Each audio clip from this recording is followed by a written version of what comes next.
Cooooooligans. In the first segment, New England Revolution are firing everybody. You're out. And then Bruce Arena's taking everybody's job. He's going to do all the jobs. So finally, some joy coming out of New England. So some people are excited about that. Also, DP contracts to people who do they deserve them? Oh, we have that. We have a little bit of that debate. Also, we talk about all the craziness at Champions League, UEFA Champions League. No, we don't really pay attention to that secondary Champions League, but we talk all about it. We also talk about the Open Cup. You wait till you hear about that. In the second segment, we talk to BABAY and Fernando Fiore, two pillars of the soccer community here in America, and they talk to us, the other two pillars of the American soccer community. That's right. There's 4 pillars now. And that's it. 3 of them do amazing Dominican impressions. I bet you BABAY does too. We got that and more on this episode of the Cooligan. Hey, this is Alexi Lawless. There is nobody in U.S. soccer that is more important than the Cooooligans. Yeah, baby! Oh, no, let's do this. Look at us, we're twins. Twins. You can't hear this, but we're literally wearing the exact same hoodie. You can't hear it? You are hearing it. Well, you can't hear what we're wearing. You can't hear what we're wearing, correct? I'm not wearing my swooshy tracksuit like I normally do. Don't make fun of me because I got a lot of them. Okay? I want to be one of those people that could just walk around in like an Adidas tracksuit all day, every day. Okay. But like something either rich or famous, and you can't get frustrated when people think you're Italian. Yeah. All right, but like I'll get the one that has like the Cuban flag on it. Okay, yeah, the one we all know what you're talking about. I'll get custom tracksuits. I'll be so famous and or rich or both. Okay. That Adidas will make it for me. Yo, shouts to Adidas. Shouts to Adidas for preemptively getting started on this project. Somebody get me a pizza, half Cuba. Well, it's similar to how Hannibal Buress, comedian Hannibal Buress, when he started, he wore, I think he did a special, or he did some sort of show wearing a full body. It was like a onesie, but it was of his face. You ever seen this? Yes, I have. Well, Hannibal, he was like one of the first to do dumb Is stuff he like ahead that. of his time? I guess so. I don't know. What the hell was he doing? So shout to Hannibal Buress. I haven't seen him to you, Hannibal, in a long time. So can I tell you a Hannibal Buress story? 100%. Hannibal Buress, famous comedian. I would say I'm a Fannibal Buress. You know what I mean? Okay. Shout out to you, Fannibals. How's all my Fannibals doing? So this must have been second year doing comedy. Hannibal was, hosting a great show at the Knitting Factory, right? Which, when he was hosting, it's still a great show. But when he was hosting it, it was the show the spot. It was like if you did that, people were like, "Yo, exactly, you made it!" Exactly. So free show. We'll get to the soccer in a moment, I promise. Yeah. But Hannibal, he was. Should we introduce ourselves first before I go into the story? Or yeah, no? I mean, people, if you don't know who we are, first of all, you're getting a pretty good idea. We've complained about stuff. I've tried to bribe a company into making me clothes, and now we're talking about comedy, and yet we haven't introduced ourselves. Welcome to a soccer podcast. Hello, my name is Christian Polanco. I am Alexis Guerrero. And we are your favorite stand-up comedians that host the funniest soccer podcast that you've ever listened to. And we'll get to the funny in a second. And we'll get to the soccer in a second. We will. But it's not only the funniest soccer podcast that you've ever listened to. It's also the gulliest soccer podcast. We don't have to say with energy anymore because we're tired of saying it. Yo, son. We're so tired. We're expending so much energy being so gully that we're like, yo, it's the gulliest. Just listen. Also, like, who are we talking to now? Everybody knows we're the gulliest. Who are we talking to? A small? Your grandma? Who? Abuela? Right. I don't want to yell at This Abuela. Show should be called Preaching to the Choir. Yeah, I know. If anything, y'all already know. That's why you click the button. So Hannibal had his album release party, and he was doing a show at Knitting Factory in Brooklyn. Right. Big deal. I was like, this is my first or second year in comedy. I'm like, I'm a huge fan of Hannibal. I remember this event. I wasn't able to go, but okay. I remember like, whoa. Everyone was everyone. So I go. The only thing missing was like limos and a step and repeat. So I go, and I don't know Hannibal too well at the time. And I say, I buy his album, right? And I say, and he's like having fun. He's like partying. He's a little tipsy, right? I shouldn't have said this, but I didn't know Hannibal well enough that I didn't know that this would make him uncomfortable. Right. But I said, I bought the album, and I showed it to him, and I said, yo, Hannibal, when you die, this is going to be worth a ton of money. Yeah. And already, so comedians. And then you just stared at him without blinking. Tonight's the night. So the music was loud. He's like, what? And I go, oh, when you die, it's going to be worth a lot of money. I'm like joking around. And then he goes, oh. And then he like, and then I go, oh, I didn't. So he didn't like respond at all. So I said, oh, it sounded like you didn't hear what I said. Oh, I said no. Exactly what I said was, it sounded like you had a problem with what I said. And he goes, I did. And I'm like, I thought he was. And then we walked away. Okay. It was so awkward and awful. I don't even think he remembers this, but there is Can I tell you something? He remembers. He remembers, without a doubt. But because, look, a lot of comedians aren't the most comfortable with the idea of dying and just death. I think fear is the fear of death is something big for. I would say a lot of people, not just comedians. Comedians want to kill. Yeah. They don't want, when you die, you go on stage trying to kill. When you die on stage, it's not a good thing. That's not a good thing. Actually, your joke died. My joke died. Yeah, your comment died. Yeah. I thought it was like a fun little silly thing to say. Nice quip. Apparently, I immediately brought him, his mortality. Just came rushing in. Reminded him of his mortality at his party. He's like, no, this is not what I want to think about. So that was, that happened to me. Everybody. That was rough. That was a rough one. By the way, you're listening to this on a Wednesday. We're recording this on a Tuesday, and of course, we're above Madison Square Garden at Stage 17 here. That's right. Where the Knicks will definitely Hold on. They're going to know. They're already going to know. The draft lottery is 8:30 tonight. We have to put it into existence. Yo. Somebody put an at Knicks tape on Twitter, if we get 5, we riot. If we get 4, we riot. If we get 3, we riot. If we get 2, we trade for Anthony Davis. If we get 1, Zion! Beautiful Zion! All right? This is why Lauryn Hill was late to all those concerts for this particular moment, so we can get Zion. You suffered so we can celebrate. Exactly. So hopefully we're all celebrating the Knicks' #1 pick. Christian and I will walk in here in nothing but orange and blue. Just like we are now. Exactly. Twinsies with the same hat and the same OTBA hoodie. Shouts on the Volley Apparel. We're fully on the Volley Apparel gear and talisman caps. In fact, you're getting a live view, if you're watching this, of how different this one outfit can look. Yes, this is a before and after photo. Yeah. The after is not as shocking as it used to be, okay? Yes. This sucks because I lost so much weight, and yet... I mean, what, are you going to compete? You competing with me? I mean, that's not fair. I'm a toothpick, all right? Yeah, it's not fair. You're never going to get there. Like, just let's be realistic, buddy. We both look like we're wearing the exact same size hoodie, too. So look, a lot has happened in soccer that we have to get to. There's so much. How about our party? Let's talk about that. Let's talk about our birthday party. Oh, what an absolute blast! We had a great time. Thank you to the friends and fans that came out to Gelso and Grand. Yeah, Bobby Warshaw came through. Bobby Warshaw came out to a party. So look, wearing a Venezuelan baseball jersey. Yo, dude. I mean, speaking to us. Although the team is called Magallanes, right? Okay.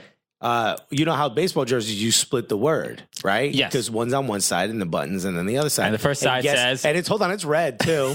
And I feel like you guys are getting... So what does the right-hand side say? Yeah, just straight up MAGA. Right MAGA. And it looks like he just plays for Trump's softball team. But he was there. But he buttoned up. He was like, I got to button this up so it's one big word. I know where I'm at right now. Yeah.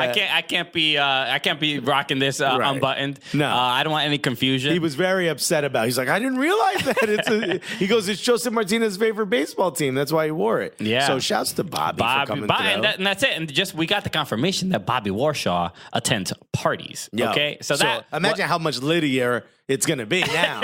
Because that was a thing that was always in question. Does Bobby Warshaw have fun? Yes. And we can confirm.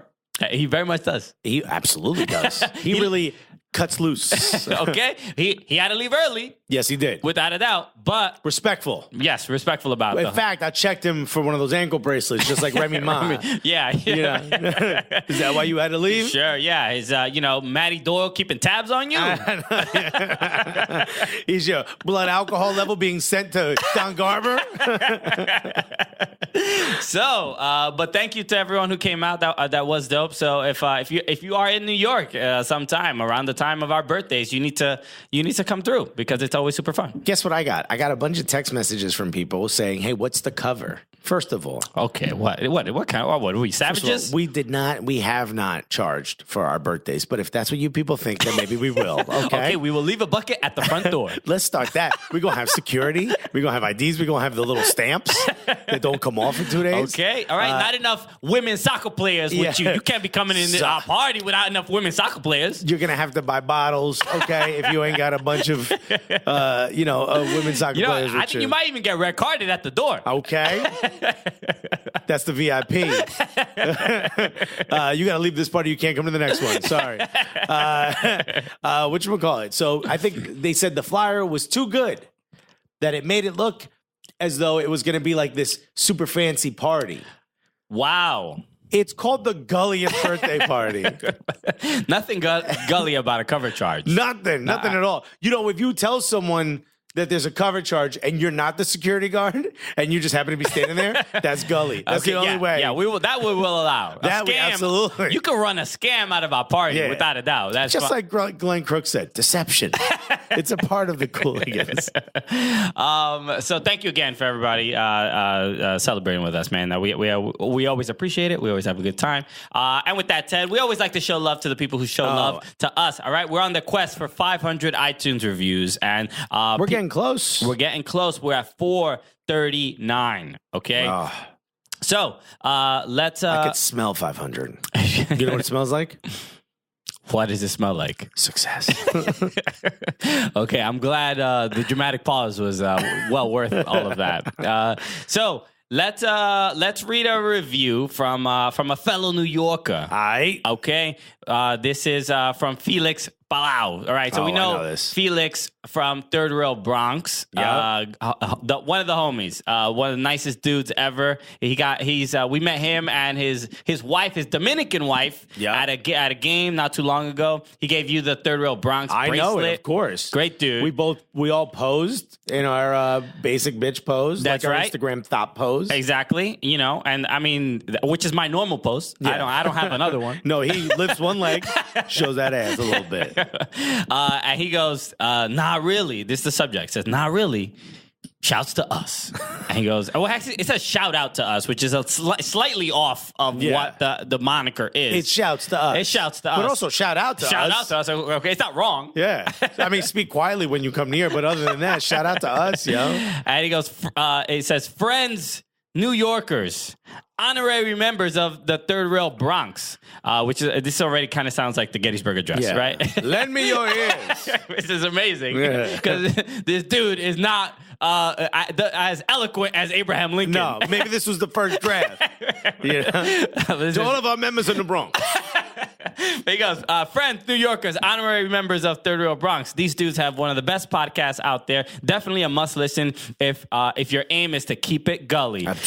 Absolutely. This is a required assignment. Essential listening when it comes to the state of NYCFC and MLS and New York City culture as well. Keep up the good work, gentlemen." Thank you so much, Felix, man. We appreciate you. Thank you so for much. The love and the support, man. So feel free to leave a review on iTunes to help us get to 500. I want to read HD Johnson's, okay? Because first of all, he's HD. Okay. I 4K Johnson was going to leave a review, but he's going to wait a little bit. HD Johnson. So it costs a little more. Yeah. 5 stars, of course, because we don't read it if it ain't 5 stars.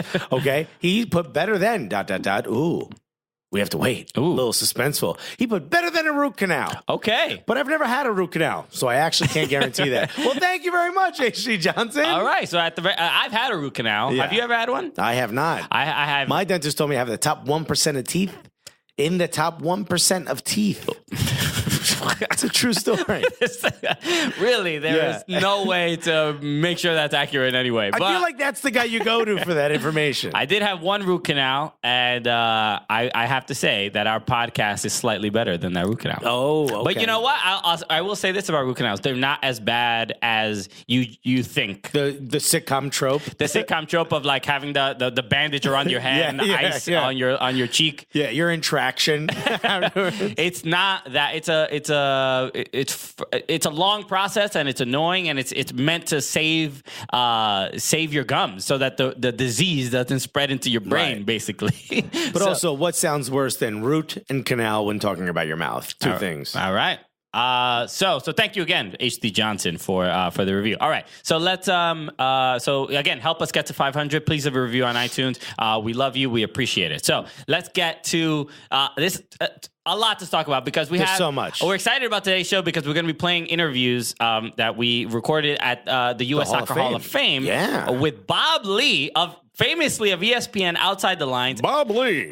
Exactly. Was that a good impression? I don't think so. That was pretty good, I thought. Bob Lee. And for Fernando El Presidente Fiore of Fox Sports. These two interviews couldn't be any more different.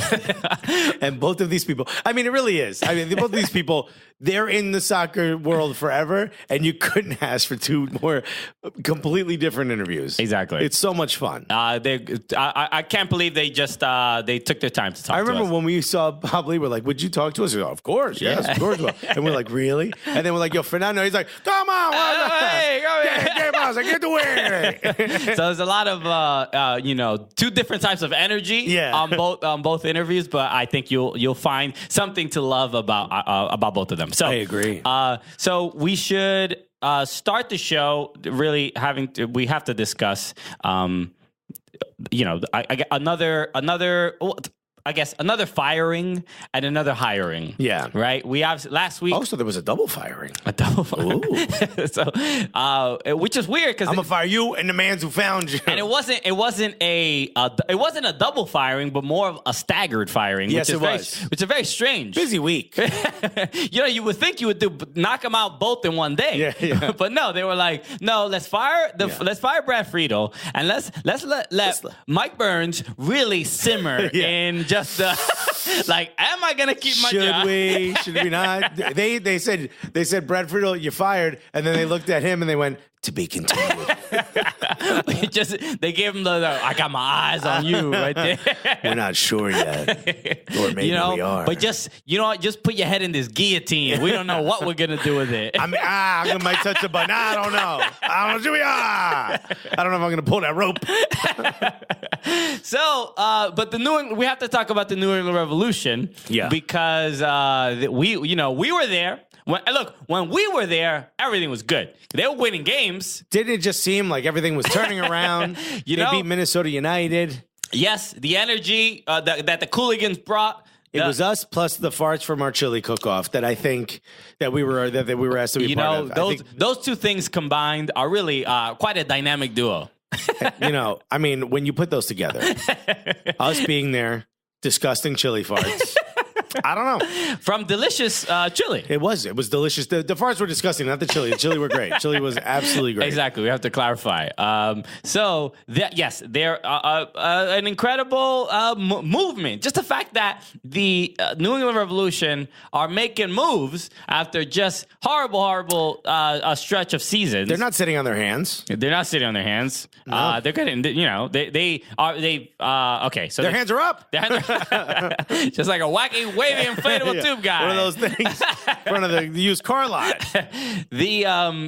So they fired their GM recently. They fired obviously Brad Friedel. Brad Friedel gonzo. But today we hear Bruce Arena. No. Say that man's name correctly. Brooklyn Bruce Arena. He's back, baby. And guess what? He took both their jobs.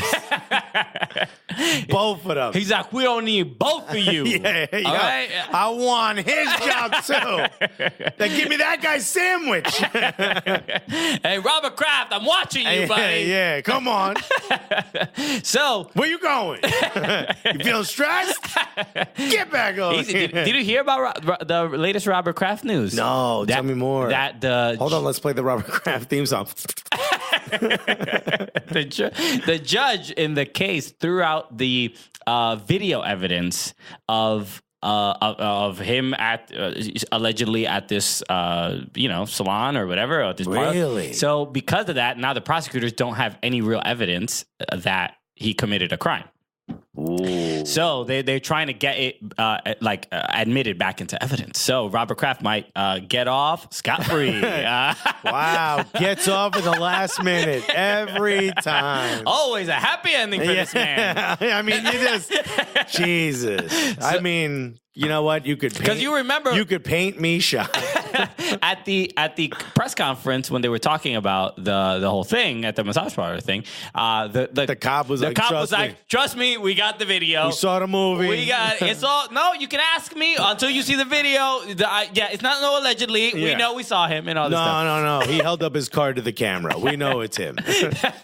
So, but with that said, that's still under investigation. Who knows what's going to happen? Who knows? But the fact that they are making moves and Bruce Arena. All right. So this is a bit of a shock because I was not. Were you expecting this? No, I was thinking new era MLS. You know, they go out and get some Argentinian dude. You know, sure, yeah, to keep up with the Joneses. Nah, son. Nah, bring back. We promised you we're gonna get a new arena. You got one. Hey, that's it. I think we're done. All right, Revolution fans. There you go. I think we washed our hands of it. We got you in a new arena, a soccer-specific arena, if you will. Okay. With some real pedigree, okay? Look, so it's a bit of a shock move, and the fact that look, he gets the sporting director job, and we don't know exactly why he's being paid. I feel like MLS coaches they don't really publicize how much the coaches make. No, like if it's big money though, it'll be reported. But there's no way. There's no way Bruce Arena takes this job. There's no leaks without like.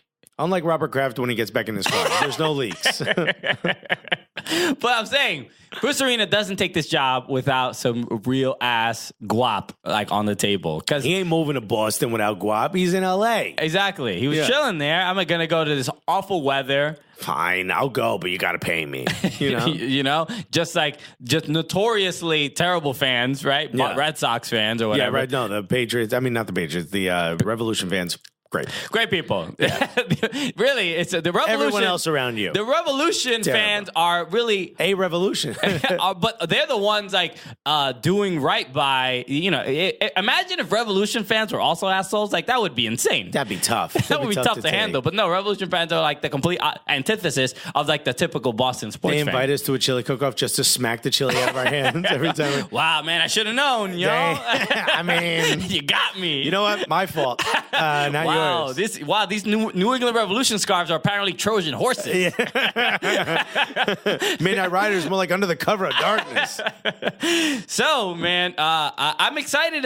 Look, whenever, especially the teams that are bad, and we were there and we were hanging out with the Midnight Riders and at the game, and it feels somber. Right, just being at Gillette Stadium for games, and any moves that kind of add some excitement to what's going on in New England is that I'm happy for that. So I hope Bruce Arena. This also gives them a fresh start. Clearly the whole Brad Friedel experiment didn't work out. The team was trying to be supportive. The fans, were trying to be supportive. This gives everyone a fresh start. And also, if you're Juan Agudelo, Teal Bunbury, if you're Fagundes, this is fine. Thank you. Okay. Sure. Now we get to show what we really can do. Yeah, it's interesting because I think I must have been in the article, I think Sam Stejskal of The Athletic, who was writing about the fact how poor the locker room was for Brad Friedel. Yeah. And apparently the players they just couldn't connect with him. They were not motivated anymore. He had lost the locker room, as they say. Well, because they weren't tough, right? They're not under pressure. Yes, yeah. Apparently, your kids need to be held hostage for you to score some goals. That's it. Yo, they got to meet you by the car. Because the standards for Brad Friedel of the sense of danger for your own life when you want to just kick a ball around. It's good. It's spicy. Come on. I feel a little danger. Put a gun on the table. So I'm happy. I'm happy for them. Look. This is for like the New England Revolution. This is their playoffs. This is their MLS Cup. Just the fact that that something changed. Yeah. They've had a couple coaches, but really the GM. The GM was there for 14 years. 14 years. And then, so the last time I believe they were at MLS Cup in 2014. Right. But the last, and then they went to the U.S. Open Cup final, I think in 2016, if I'm not mistaken. But the last, 3-4 years have been horrid. Abysmal. And at like, how long is that leash, Right. For a GM? Because and then on top of that, it's just like the terrible attendances and all this other stuff. Like for a team that was like, they went three MLS Cup finals in a row. Yeah, they had like Clint Dempsey on the team back in the day. Dempsey, Jermaine Jones, obviously Taylor Twellman, all these people. The club has a lot of history. He's a little out of touch. They were the Atlanta United before Atlanta United. Yeah. And now they got Bruce Arena in there. Hey, they do. So hopefully we'll see what he does. I'm excited to see him coach his first game and see what they do. See the some of those changes because everybody's getting fired out in MLS. That's it. So we have three coaches fired: Alan Koch, Anthony Hudson, and Brad Friedel. All right. So before we continue, we got to give a shout out to our sponsor for today. Baby, SeatGeek, always looking out for you. Yes, looking out for our listeners. That's it. Look, you want a good deal on tickets? I mean, you try to find someplace better. Why? They actually did the research already. They pull all the ticket aggregators and all the ticket sellers together. All the nerds. Yeah, and here's what they say. Geek is right in the name. It's in there. They're like, yo, don't go trying to do your own thing. Like, when my computer breaks, I call Christian. I say, dude, bit of a geek when it comes to this, okay? He's like, let's call the Virgin. Yeah, and right? And like, yo, if you want a seat to an event, go right to SeatGeek. You pull the app up. It searches all the people selling tickets. And you know what it does? It gives you the best possible deal. And even if the tickets are wild expensive, it'll have like these little, color codes. Green, that's a great deal. Get that right now. Yellow, it's starting to get up there. Red, like, this is the best we found for you. And you're going to get the best possible deal no matter what. If it's available, it's a good deal, they'll find it for you. And it gets even sweeter. That's right. And make sure if you use the promo code COOOOLIGANS, you will get $10 off your first purchase. And make sure the game is coming up. The women's national team, they are playing. They're playing Mexico at Rebel Arena, which I'm super excited about. And I'm going to try to go to that game. We can use our promo code on SeatGeek. Just download the app, use the promo code COOOOLIGANS, and boom. $10. $10 off. You want to bring a friend to the game? It's going to be a big game. We're prepping for the World Cup coming up. So this is one you don't want to miss. So make sure you go check that out. All right. You want to go to a comedy club, anything, any event, anything, and you want to see us, bruh.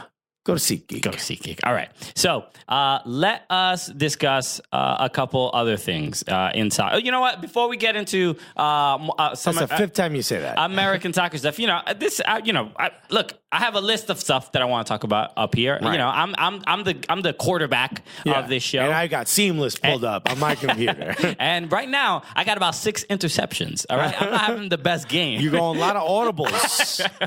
Okay, my earpiece ain't working. I can't communicate with my coach. I can't hear what you want me to do. But we should talk about Champions League last week because that happened, before we recorded. This is the worst case scenario for me as an Arsenal fan. Why? Why the worst case scenario? Because if Arsenal and Chelsea are competing for the Europa League title, yes, Tottenham, and Liverpool, who we all expected. Who didn't buy anybody? Tottenham and Liverpool are competing for the Champions League title. So here's the only scenario in which, as an Arsenal fan, I'm happy. Is Tottenham losing Champions League? Okay. That's it. Because if we lose and they win, wild embarrassing. Yes, we can't win Europa, and they're out here winning Champions League. If we win Europa and they win Champions League, that's rough. That's rough. That's gonna be a tough time. Now we're like, we won Europa. Oh, these guys we hate won a better trophy. That's right. Yeah, you won't live it down. So this is it. Tottenham has never won the Champions League. No, of course not. I don't follow Tottenham. By the way, neither is Arsenal, which is why I'm saying this, right? Oh, they haven't won it. No. Oh, I thought they did. I thought they won it with Henry, but they never did. No, they did not. They went to they played against Barcelona. Okay. I'm gonna just make sure because I'm pretty sure they've never won So okay. But here's the thing. Imagine a scenario in which Arsenal wins and Tottenham loses. They didn't win any trophies. We got one. Yeah. That's it. If we both lose, that's fine. That's it. Wash your hands. Bad season. We move on. Imagine Tottenham wins. Some people listening are Tottenham fans, and they would like them to win. I want them to lose. But no, the games themselves were absolutely insane, right? I mean, the second leg between Liverpool and Barcelona and Ajax and Tottenham, we at least have to address. We don't normally talk about the inferior UEFA Champions League because we're all about CONCACAF Champions League, obviously. But that second game, how the hell did Liverpool win 4-0 against Barcelona? Against Barcelona. Remember, my prediction was that they would lose. They would lose to Barcelona. Right, and then they like in aggregate, yeah, and then they would come home. No, that they would lose to Barcelona at Camp Nou, but then they would come home and they would win an emotional game that wouldn't be enough. Boy, was I wrong? No. Yeah, there was plenty of emotion and plenty of goals. Yeah. Oh, and boy, was it enough? Yeah, the fact that the Barcelona. I can understand them not scoring goals, but they're up 3-0, right? This should be. What happened to? But just park the bus, have a good trip in England. What are we doing? Just what is? I don't know what bring out the old 5-5-0. The lack of urgency to stop them from scoring was just insane. I'm credit to Liverpool; they were incredible. They saw an opening. That last goal, that fourth goal, ridiculous. Trent Alexander-Arnold, that whole move. All three of them had a great goal. Trent had a good one. Alexander, Arnold. It was Origi and Wijnaldum that scored. Both had a brace. Origi, imagine I told you that's the guy that scores the winner to go to the Champions League final against Barcelona after being down 3 goals. Yeah, crazy. What? He was the dude that when Jordan Pickford hit the ball, kept the ball in when it was against in the Merseyside derby, and Origi was there to head the ball in and stuff like that.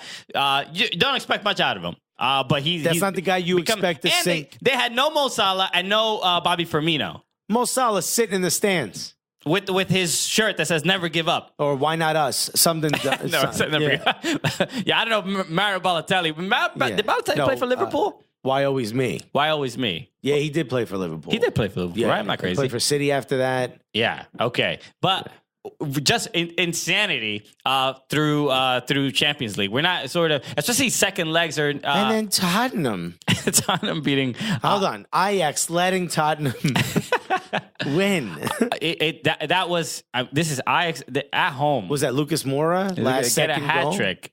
Jesus. Unbelievable. And Ajax was like really the Cinderella story. I thought they were going to win the whole thing. Yeah, they just absolutely incredible. They beat Juventus, they beat Real Madrid. Yeah, it took all the incredible teams that nobody would ever think that Ajax could get past and handle them. They were Arya Stark. That's right. But we don't know how that last episode's going to be. Okay, we're all on the edge of our seats. I struggle with Game of Thrones because I usually can't watch it. You're like, not enough magic for me. No, but I can't. I usually can't watch it when it airs live. We can't because we're out. Yeah, and then before there used to be like a 1-day, 2-day window, like usually a 48-hour window for spoilers on Twitter. But all of a sudden, nobody cares about that anymore. No, because they're memeing everything. The rules are gone. Yeah, they're just done. There's no rules. It's psychotic. So the final is going to be between all four Europa and your Champions League, all 4 in England. Like we all said, England, the greatest soccer nation in the world. We've been saying it since day one. Since day one. It's called football. Yeah, how dare you say anything else? And shouts to Arsenal, shouts to Europa League doing their final in Baku. Yeah, which sounds means like Mkhitaryan can't go. It sounds like a planet in Star Wars, Baku, right? So, which is he can't go. So what? They don't allow Armenians? Does they have an issue with Armenians? What's the? I have no. I thought he was Albanian.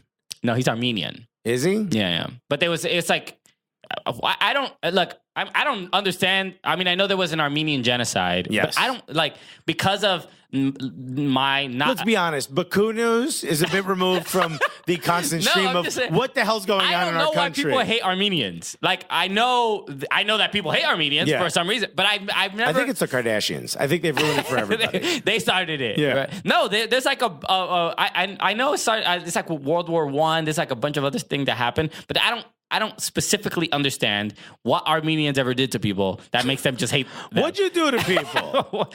Don't understand it whatsoever. Like American racism, I get because it's we're here. We're here. We figured we it get out, the context, but. Please fill me in, or maybe send me a documentary of why people hate Armenians, because I would like to know why. I don't want to hate them. I will denounce the documentary that hates the Armenians. Right. But I would love to understand why Henrik Mkhitaryan cannot go to a country to play soccer. Apparently, FIFA can't promise his safety, which is insane and strange. Why even make that comment? That you're like. What happens, happens. Look, I don't know. I mean, like, look, we walk in, we turn our back. If anything happens, I'm just gonna go watch soccer. Yeah. All of a sudden, it's like a mob thing. Like it would be a shame if something were to happen to you if you show up. Also, we can beat Chelsea without Mkhitaryan, but we should be allowed to take out one of their players. Yeah, you got any Armenian guys on your team? It's just us spreading rumors. N'Golo Kante is Armenian. Yeah, I'm pretty sure he's Armenian. Yeah, I don't know. You probably shouldn't go to Baku, bro. You might not go. You might want to go Baku home. Oh, ridiculous. Oh. So, I'm actually, I think I'm excited. I'm pretty excited about the Europa League final. I think that's going to be a really good game. I think, be a good one. I mean, I think Liverpool is a much better team than Tottenham, so I sort of expect, even though as an Everton fan. Please stop talking. As an Everton fan. This is just going to play in my head as I'm watching Tottenham win in the last second. It's difficult, even with the last day of the Premier League, right? Man City won, and they were down to Brighton. Brighton, it was up 1-0, and it was just craziness at Anfield. They thought they had it. I believe they say scenes. They were. That's right. Scenes. But did you hear of this? Apparently, there was a prank. So Liverpool was playing against Wolves. And Wolves fans started occasionally celebrating so that they could like trick Liverpool fans into thinking that Brighton had scored again in their game.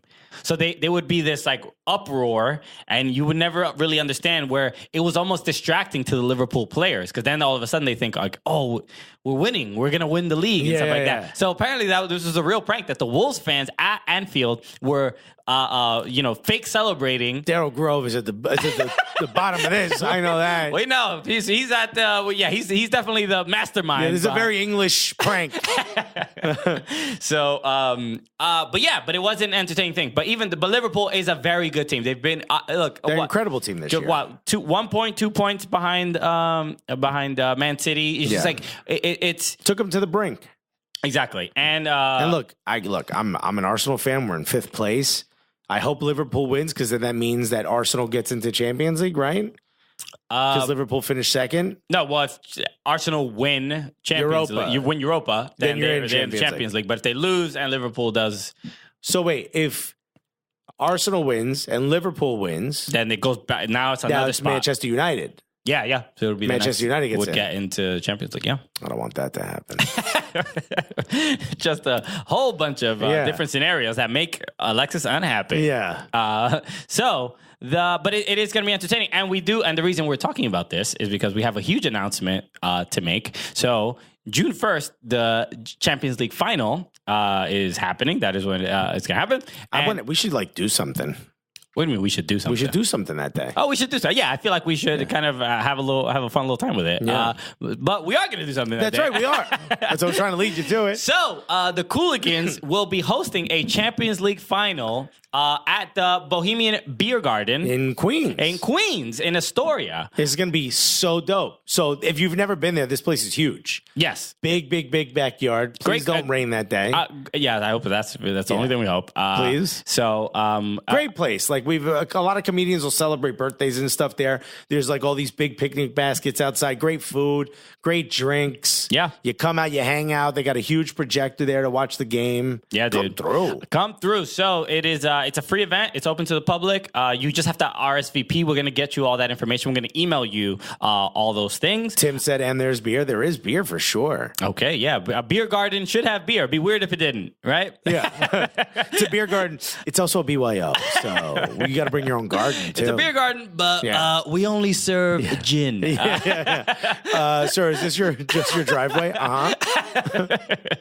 So that's June 1st, the Champions League final. We're gonna be there pretty much a bit before the game, a little bit after, throughout the whole thing. We're gonna be hosting. We're gonna be telling jokes, having a good time, just making people laugh, making them enjoy the Champions League final a little bit more. And we'll be there from 2:00 on. So just come chill with us. Come through. So that's going to be dope. So that's, again, the Bohemian Beer Garden in Astoria. In 2919 24th Ave, Astoria, New York. Come on. Exactly. So come through. So that's going to be super exciting. So so we're excited about that. And so we're excited about a couple other things. Wait, also, this Saturday.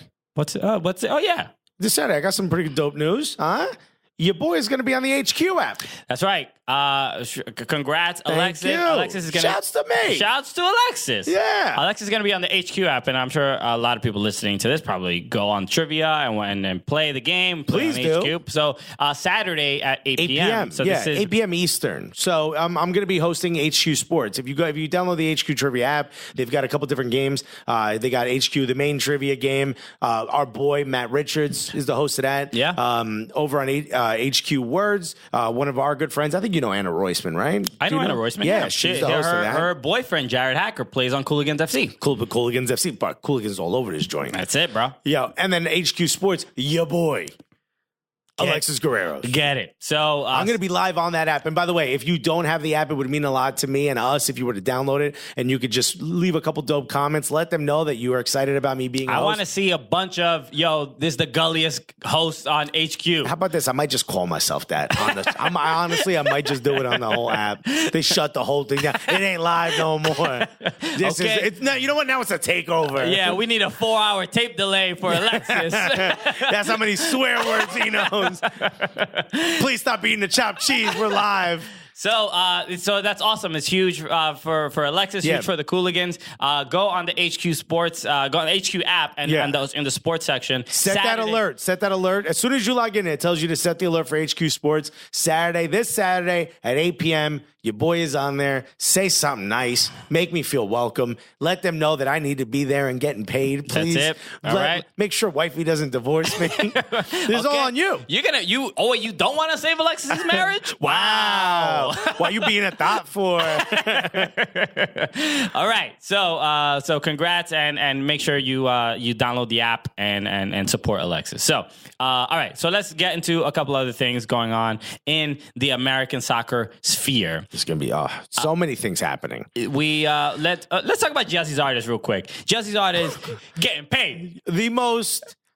No one saw this level up coming. Nobody.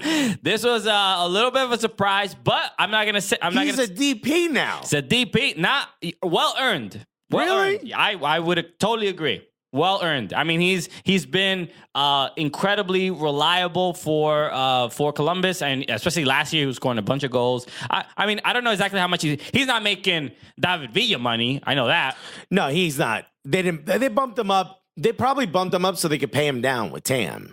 No, I don't think they would make this announcement if they were going to just pay him down.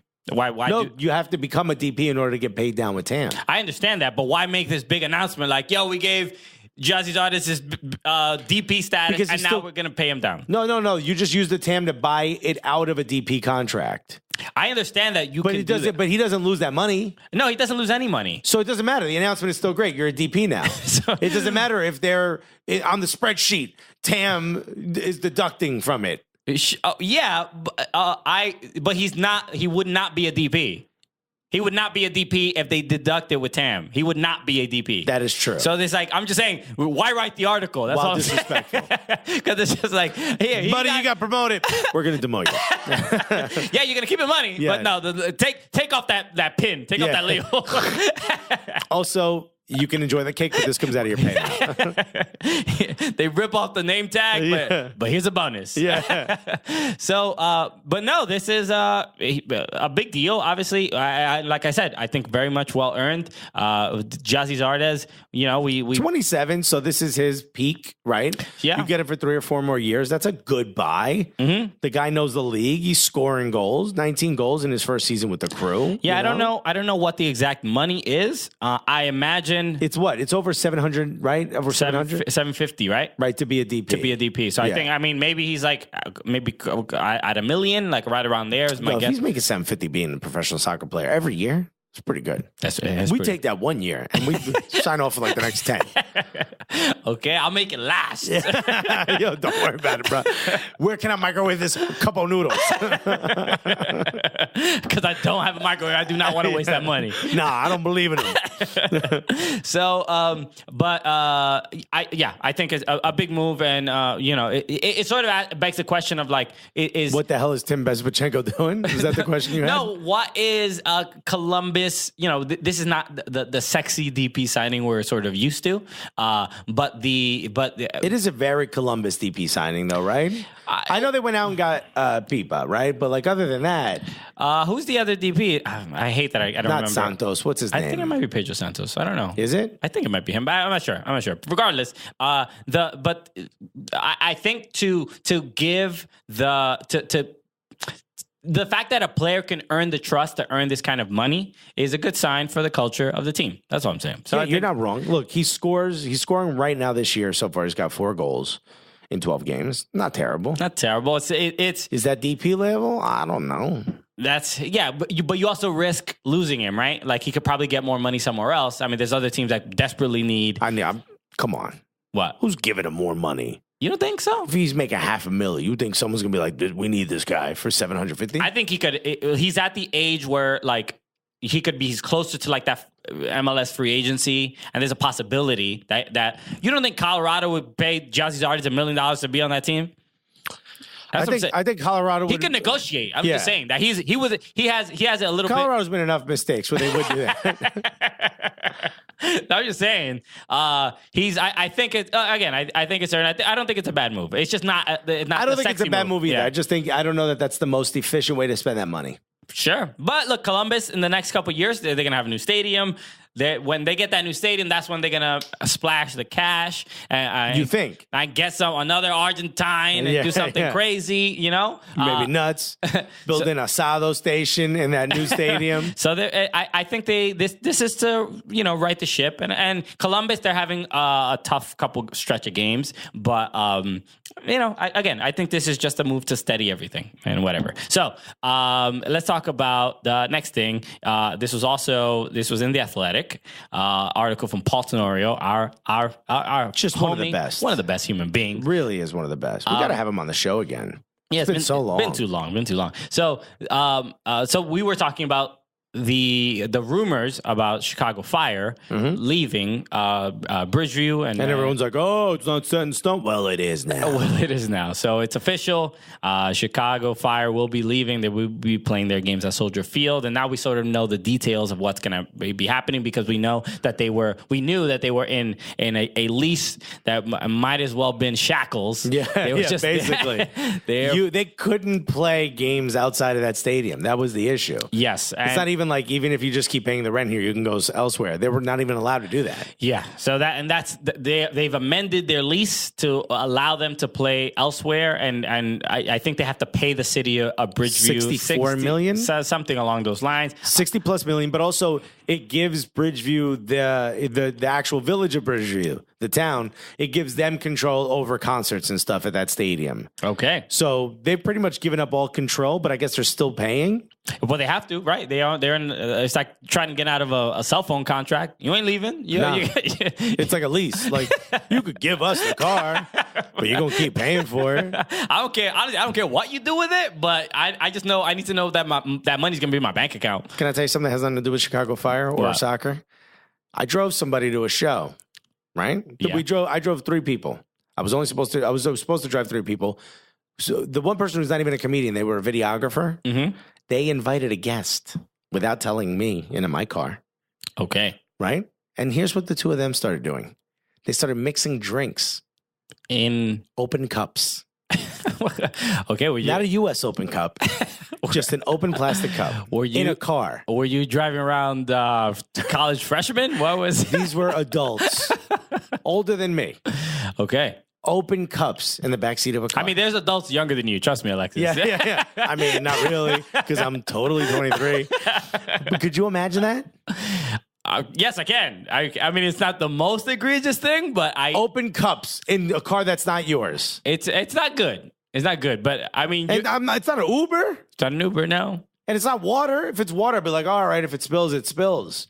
I mean, it's We got orange juice and vodka in open cups. That's the more. I feel like you're stuck on the open cup thing. I'm more stuck on the fact that they were mixing drinks in the back of a car like children. But I don't care if you mix drinks into like a Poland Spring bottle. Okay, Something with a top. I would care if they were mixing drinks at all. Why do Who that? cares about? Put it in the top. If you got like a Starbucks cup, fine. Open cup, spilling all over my car. Speaking of open cup, Hey, hold catch on. it on ESPN Plus this week. And then the guy does it on the way back. Wow.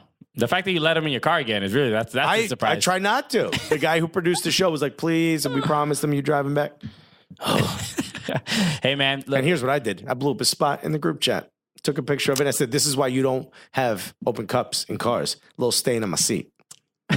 You got shamed, bruh. wow. Let me know. Yo, tweet at us. Ain't this fucked up? You having open cups? You can't have open cups in somebody else's car. It's a rule. Okay. I'm learning of this rule today. You would bring an open cup of something other than water in another person's car. I would.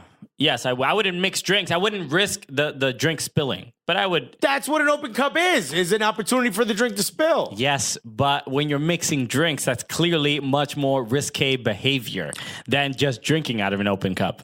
As opposed to having, soda in a cup by itself? You think it's worse because I add a little whiskey to it? Wow, you were really right. This really wasn't about soccer or comedy or anything. No. Just very upset. I wanted to hear what the fans have to say. Let me know, on a scale of 1 to 10, how ridiculous is that? 10 being, I should have kicked him out of my car. Out of the moving car. Yeah, that's what I wanted to do. Legitimately, he was going to pull over on the highway and be like, get out. So, an Uber. look, regardless, Chicago, the Fire, they're going to be playing their games in Soldier Field probably sooner than later. It's going to be very interesting. It's an opportunity for them to connect with a fan base that maybe didn't want to travel to Bridgeview or maybe some new fans that had never been to a game. Well, the article didn't mention anything about the potential rebrand, which I know is a big sticking point for the fan base. Yes. So I wonder how that's going to happen. But let's say whether they keep the name or not. Let's say hypothetically, they're keeping Chicago Fire as their name. What do you think about them moving to Soldier Field? Do you think that makes a difference? Based on all the sort of complaints I've heard about traveling and sitting in traffic and going to games or going to noon games at Bridgeview, it's like if you go to a tailgate, you go to a 10 a.m., 9 a.m. tailgate for a 1 p.m. game or noon game, like that, that's rough. That's man. rough. It's not the best kind of in stadium fan experience. Not at all. So I understand. So there's going to be pros and cons, but hopefully again this just leads to a new stadium in Chicago. That's really what they desperately need. We're done with MLS, 1.0 stadiums in the suburbs. Like that's it. It's just like they have to push for this, and yeah, they have a ridiculous debt that they will have to Bridgeview, but hopefully, they get a new stadium and they sell that out all the time, and maybe huge signings. I don't know. This nut of 60-something million, that's going to stop them, I think, from being able to get big names or building a stadium. It's a nightmare, but them leaving Bridgeview is just a slightly less paramount. of a nightmare. Yeah, it's paramount. They're doing it now. They got step one. Maybe they go bankrupt. Maybe the rebrand will be the Chicago the Chicago PayPals. Yeah. the Chicago Chapter 11. Yeah. Thank you for buying season tickets. Also, don't forget to join our Patreon. All right, for exclusive access to 11 players as opposed to 9. We don't have enough Patreon members, we can't get a goalkeeper. We can't field the team. So, hey man, how much do you love our product? Exactly. Hey, please let one of our academy kids sleep in your basement. He doesn't even need a bed. Just give him a nice nook in the corner. Yeah, he brings his own air mattress. Thanks again to user 6969 for giving us all those air mattresses. Okay, it's a real community effort. Yeah.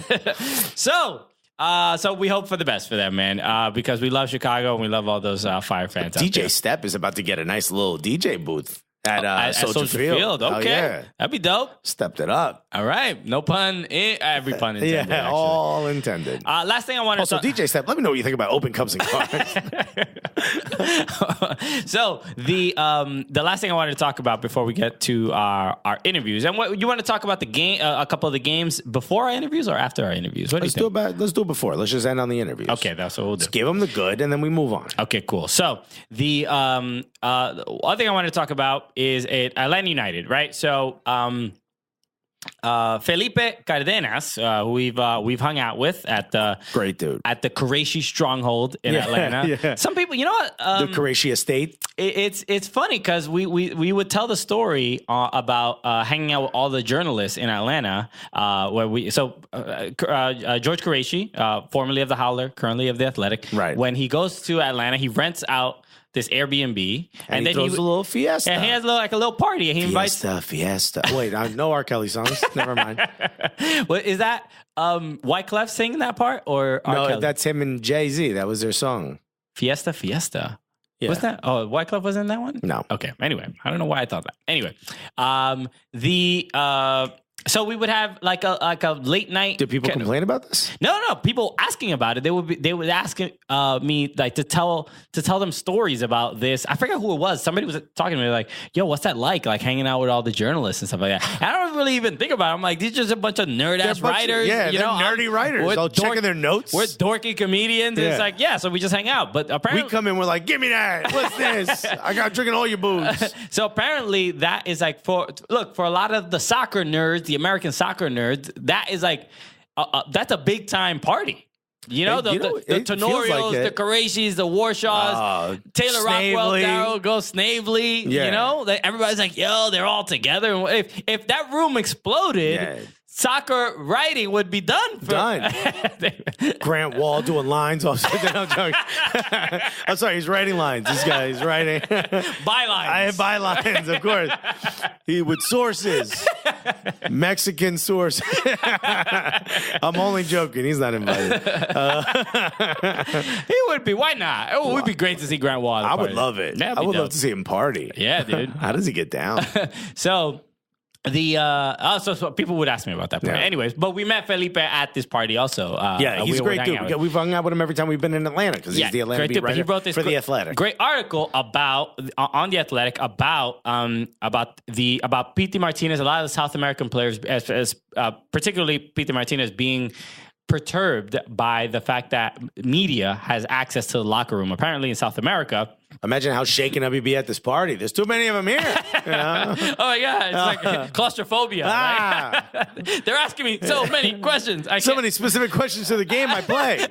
It's almost as if this was part of my job. So apparently the South American players are a little weirded out by the fact that apparently the locker room is more of a sanctuary and that journalists are not allowed in there. So they sort of feel like it's overstepping a boundary, and they feel like it's a almost a disrespect to the culture of the sport. Can we call it a trade-off for not having to play with barbed wire around you? Huh? Can we call it a trade-off for not having, SWAT teams surrounding you? How about no one's throwing anything at you? Why don't we just call that a trade-off? Why don't we just say, if you don't want the reporters in there, we'll bring back the violence? Sure. Yeah. You take some, you leave some. Yeah. That's How about the fact that heads of supporters groups here are essentially computer nerds and not gang leaders?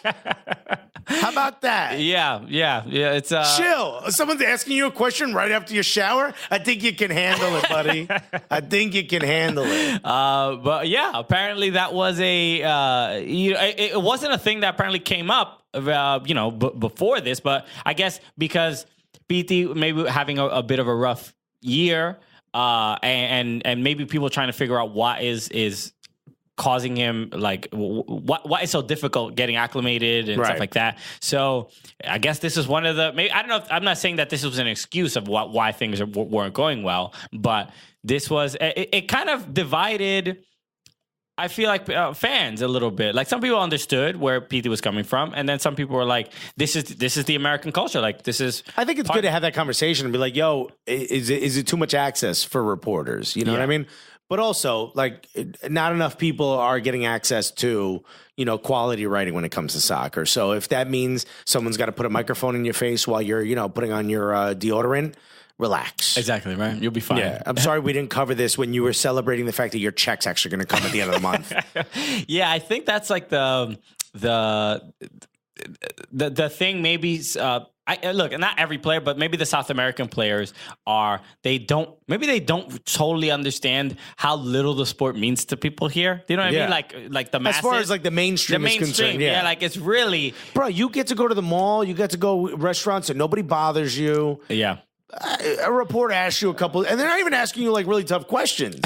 Yeah, I mean, look, we were talking to. There's nowhere near the vitriol. If you heard our episode with Miguel Ibarra from Minnesota United, he was talking about playing at León and being in Mexico, and he stepped away from the hotel to walk. He was like, oh, I'm gonna just go to the deli or something and walk 2 blocks. And he got mobbed by people, and his superiors were like, yo, why'd you go outside? You can't be just outside. No, it's insane. So there is that. You're not a human being anymore. You're a commodity now. You're not allowed to go outside. Yeah, and I think that is a little bit lost on maybe some of the foreign players, like that. They're not just here to play soccer. They're here to make the sport more relevant. Yeah. And there's a bigger job. You're getting DP money not just to play well, but to help push that needle forward. Yeah. And so this sanctity of the locker room. Sorry. Man. We're going to have to give that back a little bit. Okay. But check this out. Your kids can go to school without guns. All right. And just accept that all the journalists have a senior penis. All right. They've seen it. They know what it looks like. It's the first thing I looked for when I went in the locker room. You need to thank them for not writing in detail about it. Yeah. All right. So, I'll never forget when we were in the locker room with Kale. The lady said we were waiting to go in the locker room. Yes. Kale was our videographer and photographer for the event. Kale Parker. Shouts to Kale. Kale Parker. Shouts to Kale. I hope you're enjoying Seattle. We got to go out and hang out with her in Seattle. Let's go do an event in Seattle. So some lady was like, if I were you, I'd be careful because when I was young or whatever, when I started, they didn't allow women in the locker room. Oh, that's right. I remember and she was bringing her 12-year-old male child into the locker room. Yeah. Think times have changed, lady. Also, worry about your kid. Yes, yeah. Look, and we all saw Don. We all saw Don. We looked for it. We're just never going to get press credentials ever again. You're worried about the wrong person. I was looking straight at Tim Howard like, my man, you put your leg up while you're drying. It's your fault. Miss Robinson. Look, it's whatever. Look, we try. We're at least sincere about the fact that we are comics. Yes. And when we go to locker, we've only been to locker rooms at like all-star games, like really games that didn't really matter totally. Right. I mean, except we went in Atlanta and like we can't really be in a scrum. We're not journalists. We have like we don't ask the questions. We don't ask these questions. we ain't asking you normal journal questions. So it's not really our place or our environment. We always feel a little weird. Like press conferences, I'll always try to ask like a funny question, but you're always like, please don't raise your hand. Stop grabbing the mic. We have some respect for journalists and their job, and it is their 100%. space. But when you step into our arena, You know, get ready for some chuckles. A lot of bits happening over here. Okay? Because we're going to be trying out jokes on you. Yeah. Oh, hell yeah. That's why I enjoyed our show from the World Cup Comedy Tour, our last show in Atlanta, because we had so many journalists and stuff with us on stage, and they had to be in our world. Yeah. Now you get to see what it's like when we're at a conference. Yeah, we can watch you fail now. Yeah, we can watch you say something dumb, as I say every time. You know what? It's not. This ain't no comment section, all right? No, hell the people no, are bro. right in front of you. You're going to get instant feedback. Nah, man, but shout out to them, man. Like, we always, we try to merge those two worlds, but this is, the locker room is to me, a clear delineation of, like, this is where the Cooooligans are not really, this is not our strongest space. Also, this isn't where we can be ourselves. And the players are they're also very serious. They're either like emotional after a win or like angry after a loss. And it's not the real, we're not here to be the clowns to try to cheer you up. We're not bringing bits in when you lose. Like, remember Graham Zusi was like, we're like, hey, man, quick. He's like, sorry, man, I got to catch a plane. We're like, oh, yeah, do your thing. Yeah. Like, normally we'd be like, come on. You know, like, we would, like, try to goad him into, like, maybe a question or two. And he just stood there with his bag for, like, the next 10 minutes. Oh, he's like, yeah, you got a game in 48 hours. Yeah, maybe you do got to go. So we try not to bother people. We try not to, get in people's faces. Exactly. Michael Parkhurst, we made laugh a little bit. Yeah, but again, the All-Star game is a different environment. We could have a little bit of fun, but look, a regular season game, nah, man. Everybody's there to work. It's a very professional environment, so we try not to get too ridiculous. We try so hard in those settings, even though it's very challenging for us because we want to be silly. Well, shouts to Pete Martinez for his first goal. Getting his first goal. So let's talk. They asked him about the pressure. Did you hear what he said? What he said? The pressure did you feel pressure, sort of trying to score? And he goes, I played for one of the biggest clubs in the world. This is no pressure at all. Yeah, right? A little shade. A little shade. A little bit. Okay. Well, I mean, also, people weren't happy with you because you were not playing well. So I don't know. So maybe that's not the tone you take? Pressure.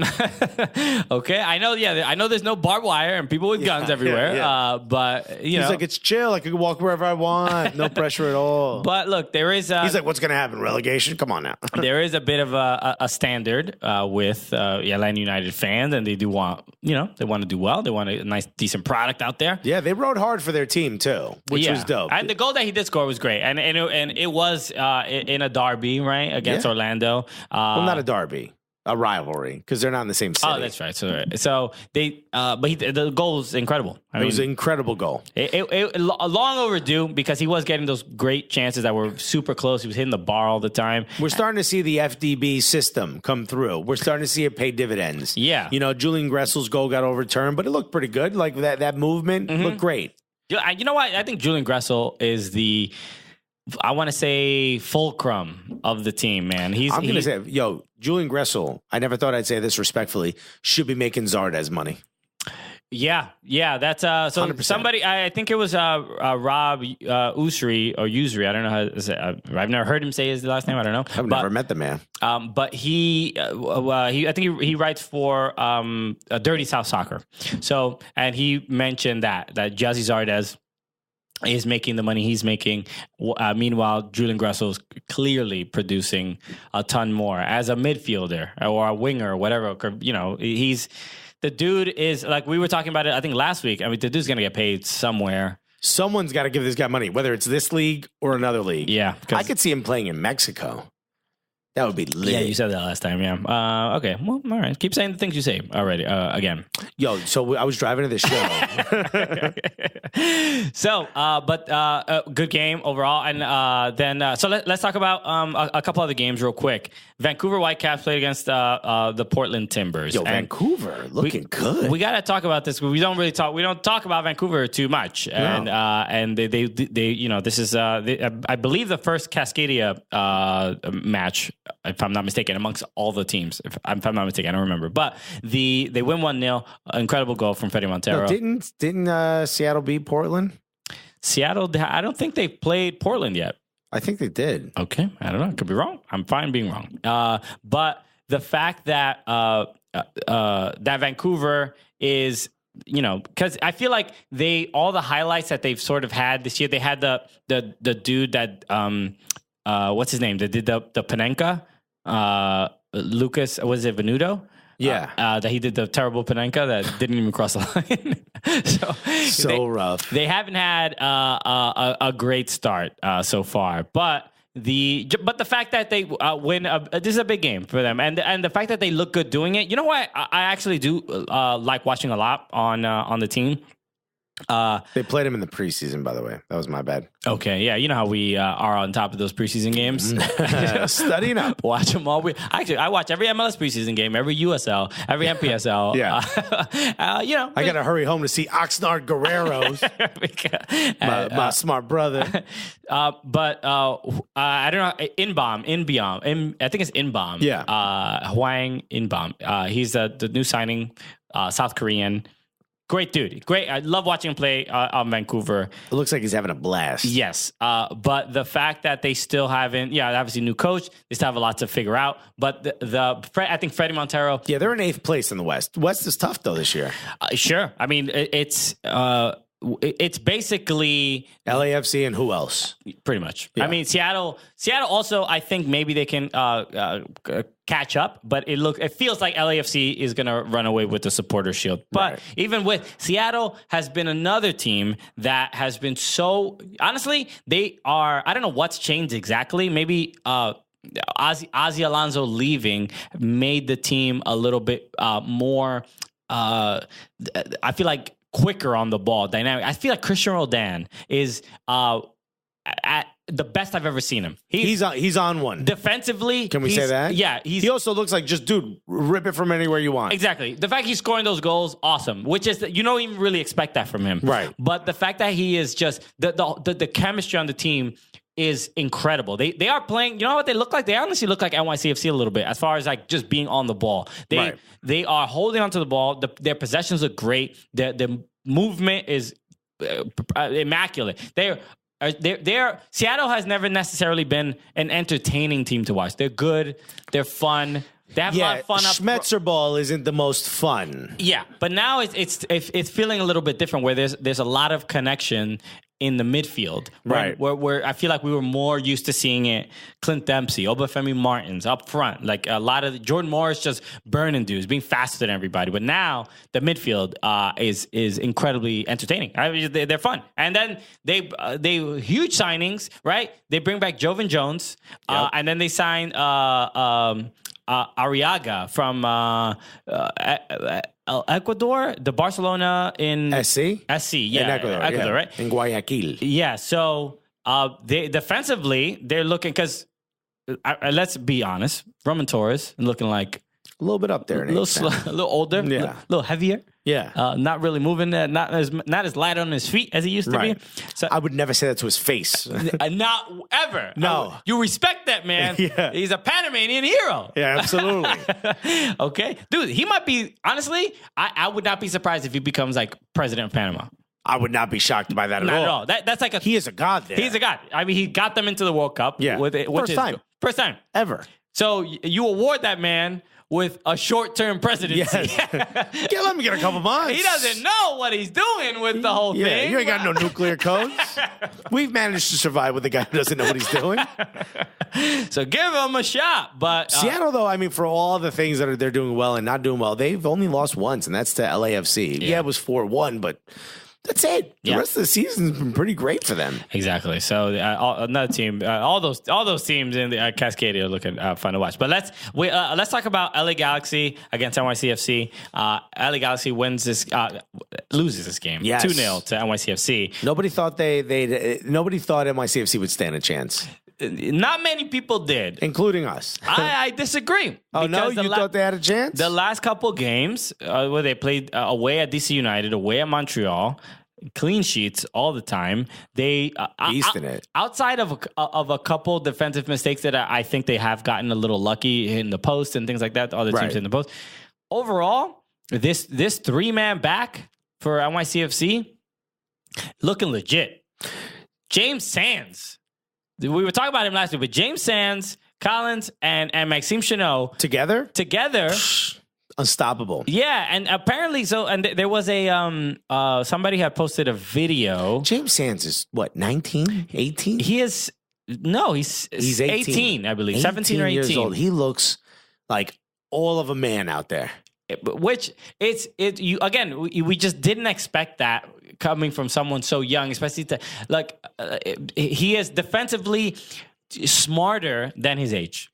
Yeah. Oh, his soccer IQ is out the door, out the window. What do you say? What is the big one? I thought he was going to get pushed around. He's gotten himself a little bigger. Like a year ago, he was tiny. I mean, this is what happens when you're a kid. You show up the next school year and you're so much bigger and taller. He just has a Tom Selleck mustache next year. Yeah. Like, yo, pulls James. up in his Harley, smoking a cigarette. He's like, wow. Oh, the old ball and chains on my ass this morning.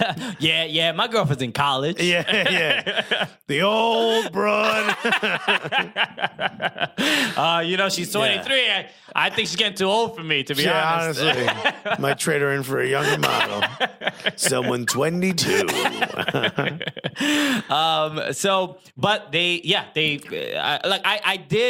thought Zlatan would at least score, but the fact that they kept He him. did try to pull his games, though. He did. It was little tricks. Zlatan being Zlatan. This is what we really want to talk about. This is obviously the highlight of the game. Yeah. Shouts to Eber. But and Maxi's putting in a penalty after getting missing a couple. But the chokehold heard around the world. Zlatan Ibrahimovic gets into there's a great chance for Zlatan. He hits the crossbar, and then shouts to the crossbar for helping us out. Then Chris Pontius hits it. I think he also hits the crossbar, hits the ball over the bar. I think he goes over the bar. But Zlatan is standing face to face with Sean Johnson. Yes, and he is decides to say what's up in a very Zlatan way. The whole event, the way it really happened was Zlatan falls over. Everybody's sort of going for the ball, and there's obviously a big scrum, and it gets a little crazy. And it was chippy the entire game, especially between Maxime Chanot and Zlatan Ibrahimovic, right? And I was thinking like the fact that. Remember, Zlatan said this is what gets him going. Yes, right. And so we expect this almost every game. Some center back is going to get a little frustrated with Zlatan, right? And then, but Maxime Chanot is from Luxembourg, and then Zlatan. And they don't play that from Sweden. I don't know what any history between the two countries. But I doubt there is. But it felt like there was something going on. Yeah. Ooh, your grandfather and my grandfather did not get along. So they were kind of at it the entire game. But then at that particular in that particular play, Zlatan goes for the ball, falls over.